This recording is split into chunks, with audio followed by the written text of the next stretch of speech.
Hello everyone, I'm Jordan Marlowe, your mayor. And first, I want to thank you all for your patience and your understanding. Neither the commission, I, or the staff wanted to encourage anyone to come out in that storm last week. And looking ahead of the calendar, there simply was no other time for us to reschedule that wasn't going to conflict with some other community event. So we've decided to bring you this year's State of the City virtually. And therefore I'd like to welcome you to our first ever live broadcast of the State of the City. I'd also like to be the first to say, happy birthday, Newberry. 125 years old, and we have so much to celebrate. And I am so grateful to you for tuning in with us for this broadcast as we begin what has surely become a historic birthday year for our town. And I do mean a year. The commission has asked all of the various groups in town who work to host activities to integrate our birthday into their activities. So West Fest, the Watermelon Festival, which is celebrating their 75th birthday, the Fall Festival, the Christmas tree lighting, and the Christmas parade are all celebrating 125 years of Newberry, which means you will truly have the chance to celebrate all year long. Our motto this birthday year is 125 years at home. Now, all you social media folks out there, we want you to make that a hashtag. Plaster it all over the place.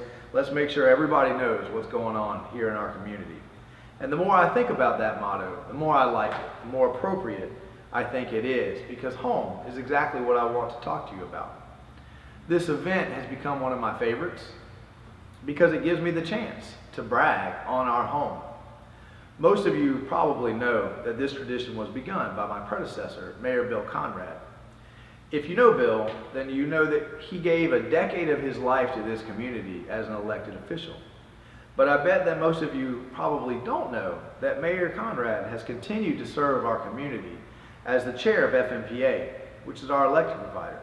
He attends countless meetings, traveling frequently around the state away from his family, all on our behalf, making sure that Newberry continues to have one of the most competitive electric rates in the state. In fact, Newberry has some of the lowest electric rates in this area.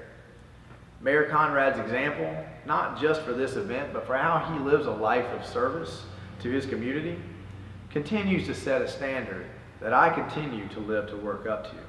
So I want to take a moment and thank Mayor Conrad. His example is at the heart of what I'd like to talk to you about. It is in the pursuit of that standard of excellence that I get a chance, I get my third chance, actually, to share with you our city through my eyes. In my first State of the City address, Newberry had blazed some really exciting trails. It was all about Newberry leading the way with bold, innovative ideas, and the commission accomplished some things that year that were really very incredible, like giving residents and businesses their utility deposits back. That was a completely unheard of idea, and other cities and utility companies advised us not to do that. Of course, the danger of bold initiatives, when they work, they're a stroke of genius. And when they don't work, well, that's when they create a lot of ex-politicians. But here we are, 3 years later. The city still stands, and I think everyone seems to be a little happier with the $50,000 or so that the commission put back in their residents' pockets with that policy change.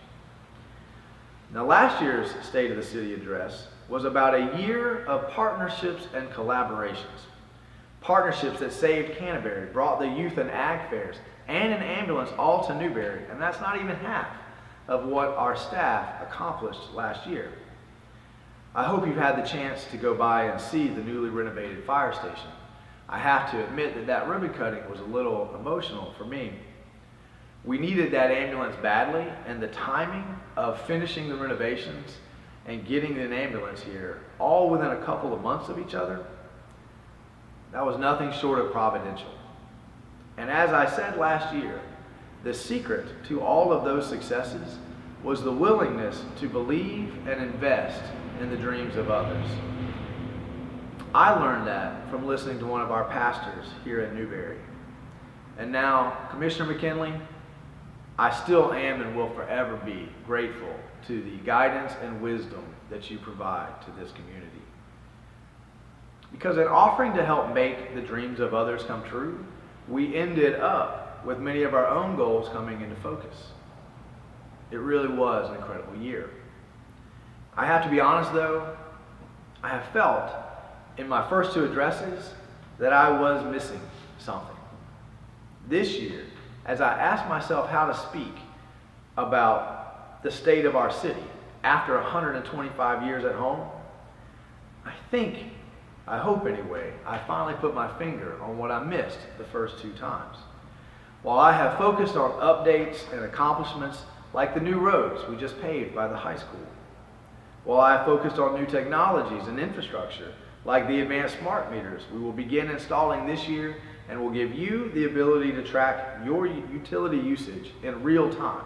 It will empower you, the customer, to make choices. And while I focused on reduced taxes, low utility rates, and increased services like the brand new $435,000 fire engine sitting at the fire department, I still don't think I have captured the true state of our city. And I want to try to correct that tonight. It is important to me that you know that our city is on everybody's lips. Everywhere I travel, every meeting I go to, someone says to me, Newberry, that's where that bakery is. It just won that international award, right? And I'll say, yes, Sugar Refined is amazing. Next time you're in town, you have to try one of those cupcakes. Someone else will ask me, did I just read something about Newberry supporting our veterans? And I'll say, yes, a local company, Balance Heating and Air, just gave away a $10,000 air conditioning unit to a disabled vet. And they'll say, wow, that's amazing, but I thought it had something to do with housing. And I'll say, oh, you mean the Villages for Veterans, which is a group of our friends and neighbors here in Newberry who've come together to form a nonprofit and try to provide housing for disabled vets, help them get back on their feet, help them achieve the American dream. Or another question I get often, Newberry, is that the city that I keep seeing in those videos I keep reading about? The city that's leading in the fight against the opioid crisis? And again, I say yes. RPM Auto and the Floor Store of Newberry both made incredible videos to try to help raise awareness of the opioid crisis. Just those two videos from those two local businesses alone have been seen by over 50,000 people.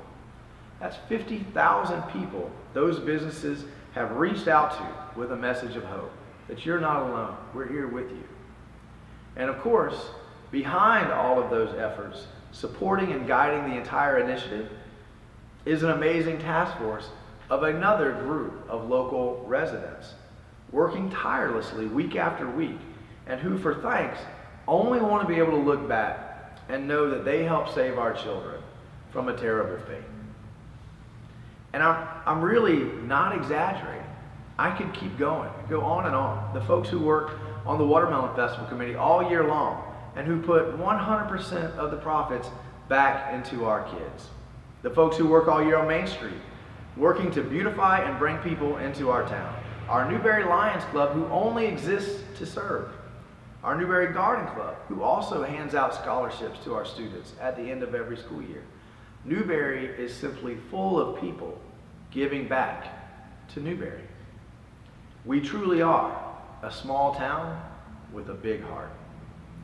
Everywhere I go, someone mentions some aspect or recent accomplishments of our town. And my favorite part is that there's always this little look of disbelief. Like they're having a hard time coming to terms with the fact that it is Newberry doing whatever it is that they've heard about us.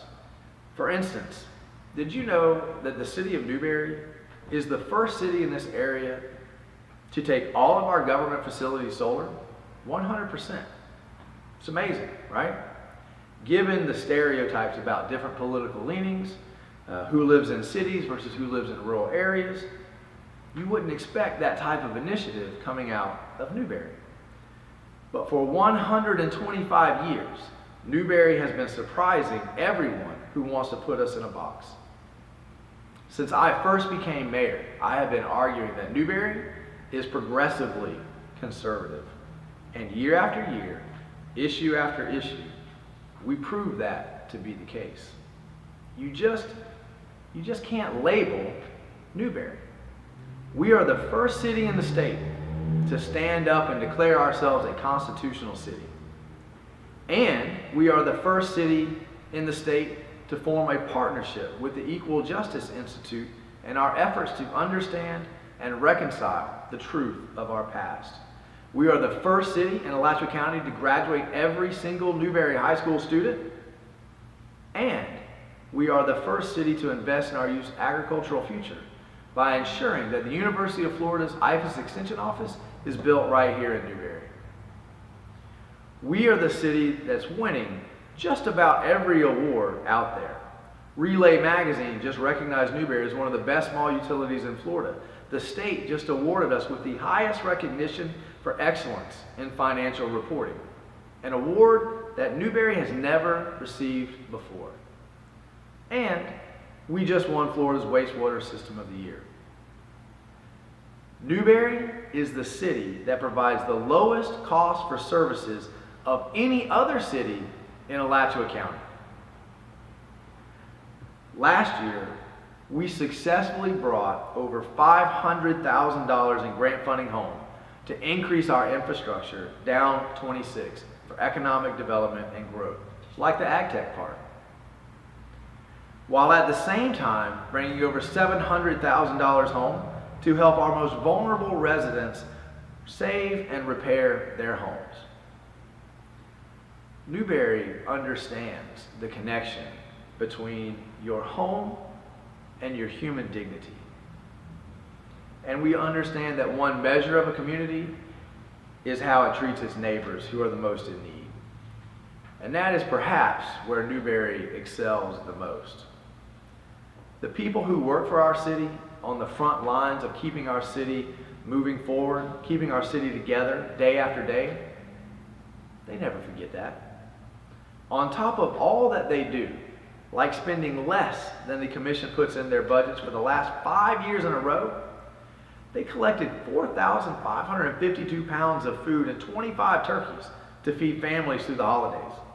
They personally adopted 5 children for Christmas. They collected 11 boxes of toys for Toys for Tots.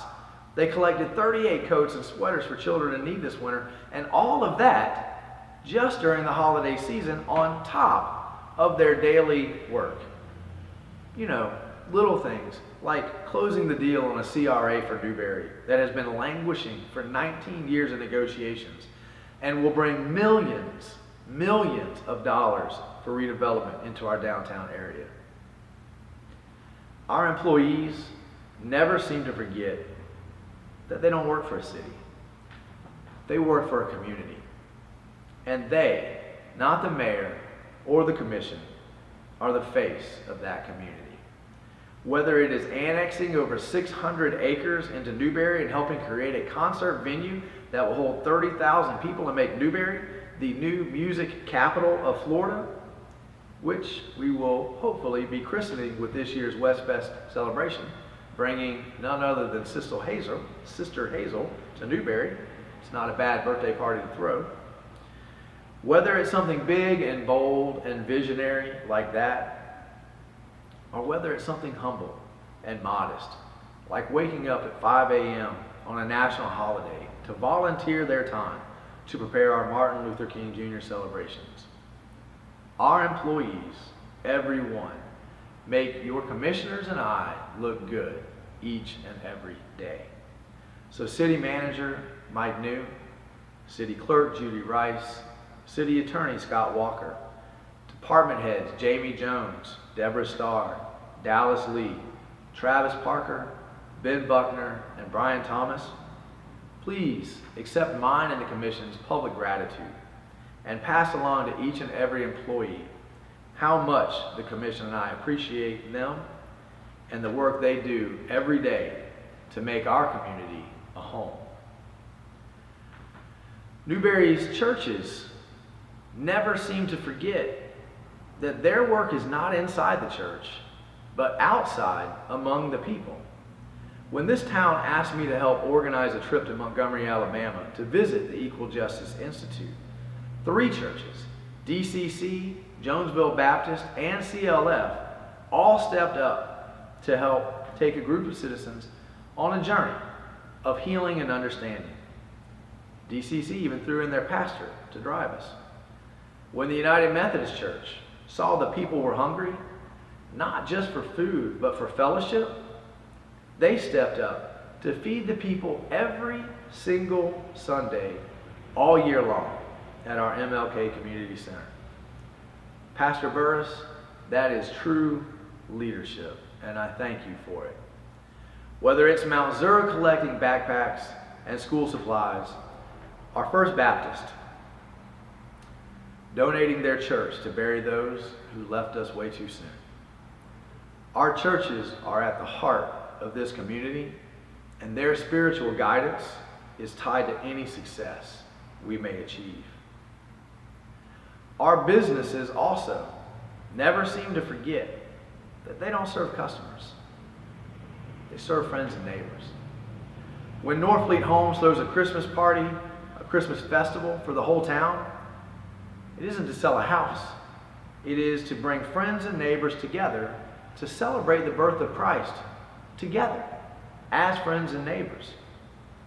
When the Torrance family sponsors just about every sporting team in the city, it isn't to help land an electric contract in downtown Gainesville. It's to help make sure that every child in Newberry has the opportunity to play a sport. When Argos donates money at the beginning of every school year to each of our schools, that doesn't help them sell any more concrete.